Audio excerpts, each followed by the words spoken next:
What if the walls themselves were hiding more about the crimes committed than anyone else around?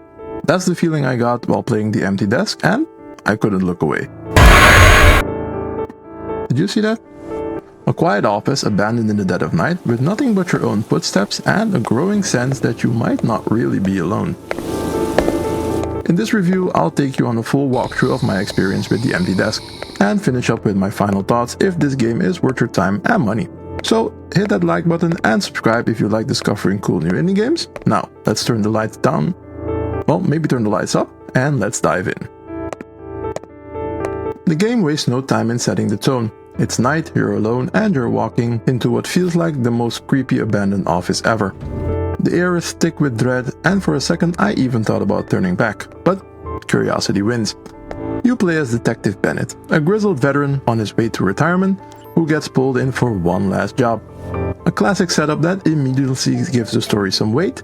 Your job? Investigate a building where 3 people have mysteriously disappeared. Or worse. There's no music, just your own footsteps echoing through the empty halls, and somehow that was even more unnerving than any creepy soundtrack.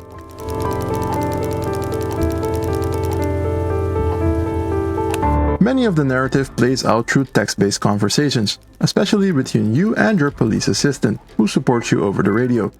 These play out like Phoenix Wright-style Klex overlays, and they're very well written, keeping things grounded and tense. You'll also find documents scattered throughout the building that slowly reveal what was happening before the disappearances. The drip feed of info works really well. It's like peeling back the layers of a mystery, one clue at a time. There are some jump scares, but honestly they felt a little tacked on at times. They didn't add much to the narrative and occasionally pulled me out of the experience instead of having me go deeper into it. The overall story though is compelling. You want to know what happens, you want to see if Bennett survives. There are even some moments that made me wonder, was that real or is Bennett starting to lose it? It plays with perception in a very subtle but effective way.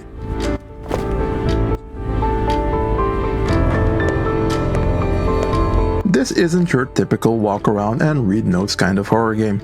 The Empty Desk adds a cool investigative layer using a camera system. Throughout the building you're tasked with finding objects that might be related to the case. But here's the twist. You can only take 6 photos at a time, after which you have to get them evaluated before you can recharge your camera. So no randomly snapping pics. You'll need to carefully spot the right clues and sometimes even double back when you've missed something obvious.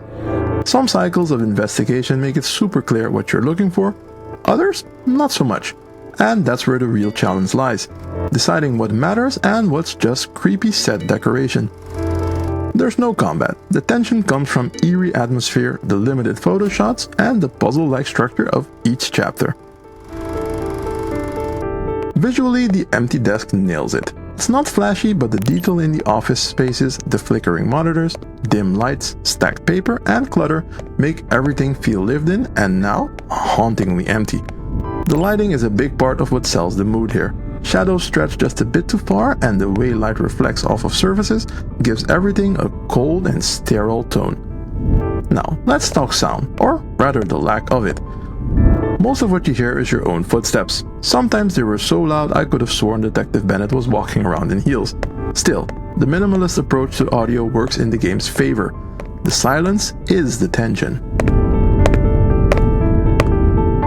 So is The Empty Desk worth your time and money? In my opinion, absolutely yes.